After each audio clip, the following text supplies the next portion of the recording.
You're listening to the Exchange Daily, built for CIOs, CISOs, CTOs, and public sector and enterprise tech leaders who need the signal, not the noise. Today is Thursday, December 18, 2025, and here is the news that you can use.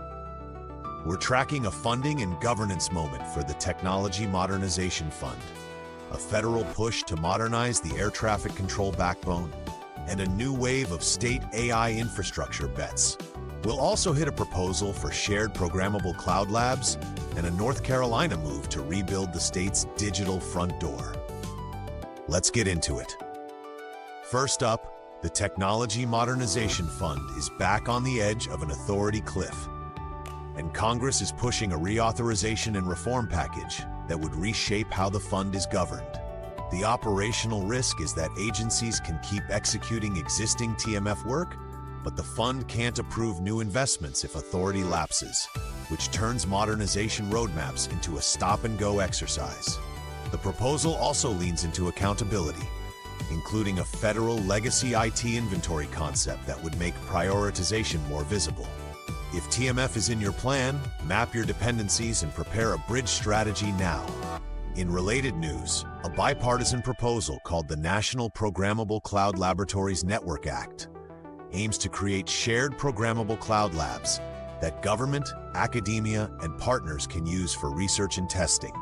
Think of it as a reusable experimentation layer that could reduce duplicated spend and make it easier to validate architectures and controls before production deployment. For federal CTO teams, the value is repeatability because shared testbeds can drive common patterns and comparable results across agencies. Watch whether it becomes a standards-driven shared service or a loose federation of pilots. Now to critical infrastructure that's also a massive IT modernization program: air traffic control. Congress put modernizing the nation's air traffic control system in the spotlight, and the FAA has been mapping a multi-billion-dollar path that includes communications, surveillance, and radar upgrades.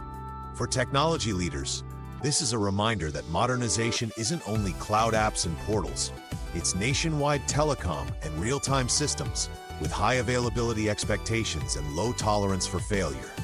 Treat it like an enterprise network modernization program, with resilience and cutover risk managed like a mission system.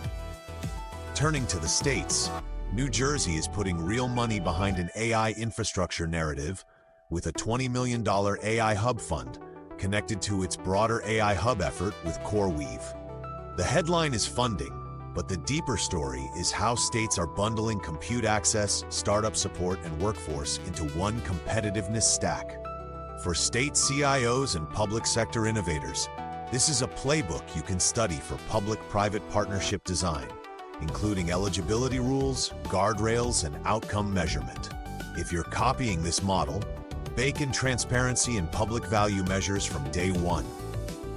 Next, OpenAI's OpenAI for Countries initiative is gaining momentum with George Osborne tapped to lead it, and the pitch is national AI capability delivered through partnerships with governments. Whether or not you buy the framing, the model is instructive because it treats AI as infrastructure plus workforce plus localized services, not a pile of disconnected experiments. For public sector leaders, the due diligence questions don't change, and you still need clarity on data sovereignty, auditability, and procurement lock-in. The checklist is the same: sovereignty, auditability, safety controls, and exit options. Back in state government operations, North Carolina Governor Josh Stein named Tora Jessup as Senior Advisor for Digital Experience, with a mandate to improve digital delivery of services and spearhead a new digital platform in partnership with the state's IT organization. This is the kind of digital front door program that sounds simple until you hit the hard parts, like identity, payments, accessibility, and integration with legacy systems. For state IT teams, executive sponsorship matters because it can break logjams that stall cross-agency modernization. Measure success in service completion rates, not just a new website launch. Finally, NASCIO's 2026 Top 10 Priorities list puts AI at the top, and that's a budget and operating model signal you can use immediately. The takeaway isn't that everything becomes an AI project, it's that states are moving from pilots to production and trying to standardize how AI gets governed, staffed, and deployed. Security and identity remain welded to AI decisions because the risk surface expands fast when AI touches sensitive data and automated decision flows. Use it to justify governance, training, and secure data foundations before you scale. That's the exchange for today. If you're planning Q1, pick one action this week that reduces execution risk, not just slideware.